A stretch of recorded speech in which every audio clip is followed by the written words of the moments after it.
Apple removes WhatsApp and Threads from China App Store following Beijing's order. What's the impact? Stick with us on MSP Dispatch for all the details.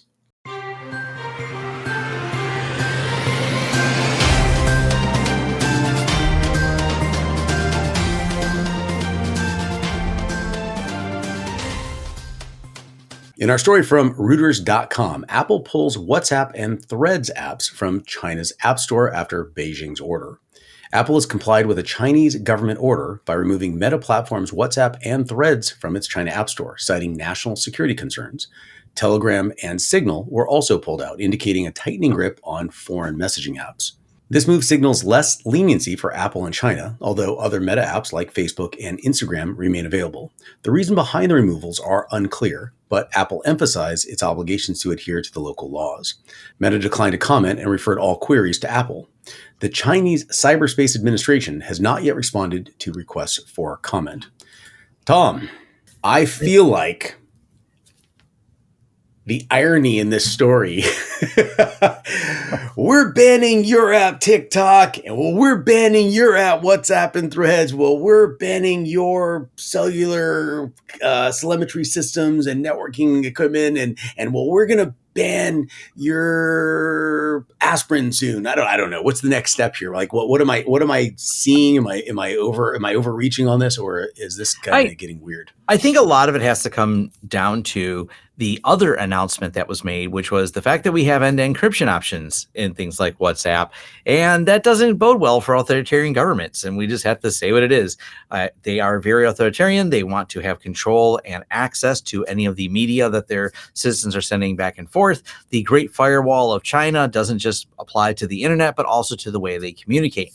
Apple also, with the relationship with Foxconn, is always very compliant, because this is how the iPhone gets made, is through its relationship it has with the, well, we'll just say laws and governance of China. And that is they've got a really tight supply chain. That's Tim Cook's expertise that he has, and his relationship with China has always been based on his ability to manipulate that supply chain. So when the government has other requests that they are now making previous supply chain manager to all manager of Apple, I think they're still pretty compliant. They're very bow to the way things have to be done in there, because it represents a big market for them. So, Tom, I feel like you're trying to slip something by us, and I don't know though if you mean to do this, but you're implying that this end-to-end encryption, that they don't like it because no one can get into it, or they just don't like it because the U.S. has access to those keys. Ooh, but a little bit of both. they don't like the ones we can get into, and this is of course where like Signal Messenger comes in place, and Signal's able to do it where no one has access, and I'm always appreciative of that service. Yes. Yes. I mean, people can't see the memes that me and Tony send. If we, you don't want to see the memes.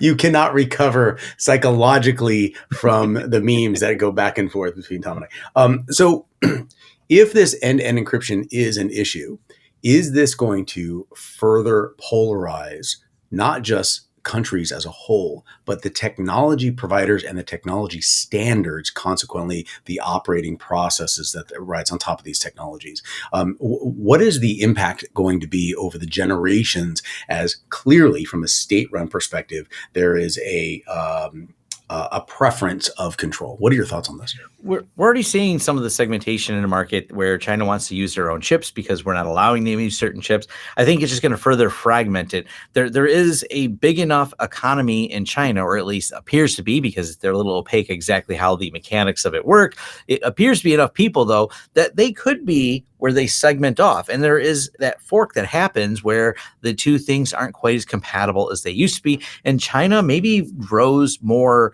independent in that way, in terms of, or secular, it would probably be a better way to describe it. Independence is not exactly a problem for them, but they wall themselves off. And I don't think that's necessarily a good thing for a global economy. We have other walled off countries, and it's not necessarily the most friendly relationship anyone has with them. Excellent point, Tom. Everyone out there, thank you so much for tuning in. If you found this story eye-opening, catch MSP Dispatch every Tuesday and Friday at 10 a.m. Eastern Standard Time, and additional content throughout the week for more in-depth news coverage. Share your thoughts below, and remember to hit subscribe. See you all next time.